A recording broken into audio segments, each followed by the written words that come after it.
دوستان، امروز با مجموعه تمبرهای دوره پهلوی از سال 1344 تا 1357 در خدمتتون هستم. این مجموعه تمبر در 2 جلد آلبوم بسیار با کیفیت با جلد ضخیم و ورقهای مصور قرار دارند.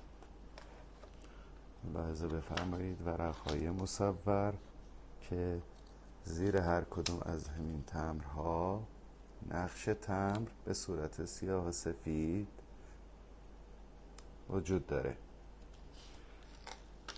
حدود 500 قطعه تمبر اگه اشتباه نکنم از دوره پهلوی، تمبرهای بسیار زیبا، خاطره انگیز و اغلب میشه بگه تقریبا نایاب شدن.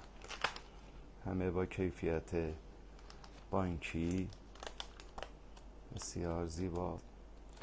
دوستانی که 1-2 سال پیش این مجموعه رو از من 2 میلیون خریدن، الان باید حدود 9 میلیون تومان برای خریدش هزینه بکنن.